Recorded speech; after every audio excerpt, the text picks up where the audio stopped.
One perk of becoming Chinese is that you get to make a New Year resolution at least twice.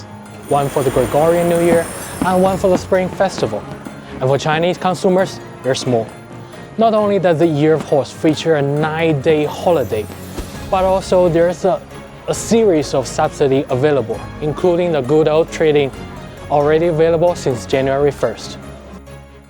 Just as 2026 began, China allocated the first batch of ultra-long-term special treasury bonds totaling 62.5 billion yuan, roughly $7 billion to local governments to fund the consumer goods trading. An old car for a new energy vehicle could qualify for up to 15,000 yuan. Purchasing a new smartphone could get a 50% discount based on the retail price, of course. A colleague of mine just got a brand new Huawei Mate 80 with 500 discounts plus the trading subsidy. He saves 1,000 yuan on one phone alone. And this is far more than a simple New Year promotion. It actually aligns with the key theme of China's economy in 2026: consumption. China's economy is shifting towards expanding domestic demand to fuel growth. The 15th five-year plan for the upcoming years has set a significant rate increase in the household consumption as a socio-economic development goal. At the Central Economic Work Conference held late last year, domestic demand expansion was also placed as a very top priority for 2026. So, what truly drives economic growth? Well, economists often compare investment, exports, and consumption to the three engines propelling economy. And within consumption, the largest contributor is household consumption, essentially what you, I, and everyone else spend on a daily necessity of food, clothing, transportation, and whatever generally spend on boba tea, pets, art toys, and esports. Over the decades following reform and opening up, export and investment made significant contribution to China's economic miracle.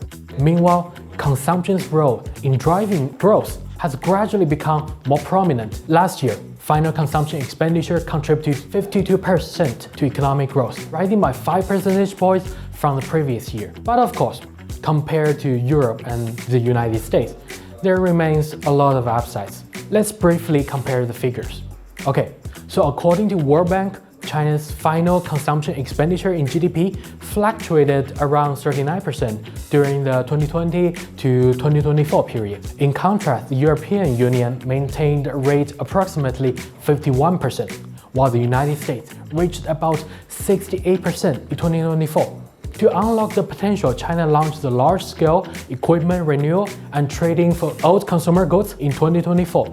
The central government directly allocated 150 billion yuan in ultra-long-term special treasury bonds to the initiative, focusing primarily on items like automobiles and home appliances. It generated nearly 1.3 trillion yuan in sales. By 2025, the treasury bonds just doubled to 300, covering a broader range of digital products such as smartphones, tablets, and even smart wristbands. Nationwide sales from this program also doubled, exceeding 2.6 trillion. It is very evident to everybody that subsidizing commodities like cars and faster iterating digital products generates significant momentum for stimulating the market. Therefore, in the 2026 financial initiative to support key consumption sectors, goods still remain the top priority. To have a firm hand on growth, we should stimulate domestic demand. And we must address the imbalance in the very structure of consumption. As a society grows more affluent, spending patterns should naturally tilt towards services. China currently has a population of over 1.4 billion, with a middle-income group projected to exceed 100 million in the next decade or so. In 2024, service consumption, including education, healthcare, elderly care, and cultural tourism, accounted for 46% of China's household spending. By comparison, the very same indicator stood at 68% in the United States, 57.8% in France, and 57.7% in Japan the same year. China's consumers' demand for services is indeed growing rather rapidly. In 2025, the annual growth rate of service sector surpassed that of goods.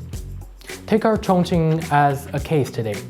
Doubling as a trendy destination and a megacity with a massive population, it is working on both supply and demand sides of consumption growth.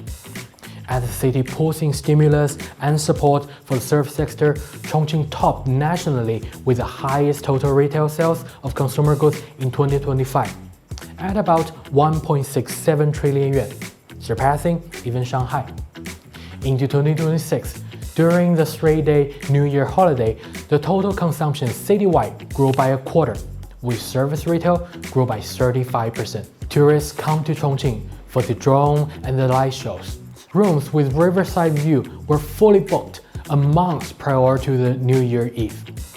At the same time, the municipality aims to increase the proportion of service retail in the city's total retail to over 40% by 2027. This involves the visions of becoming an international culinary capital, a world-renowned hot spring destination, and creating a global hub for urban leisure.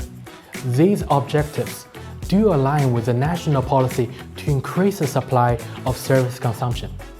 For instance, in 2025, China's central bank set up the relending facility to support service consumption and especially elderly care, channeling some 500 billion yuan into scenarios such as scenic area upgrades, hotel amenities, and care homes.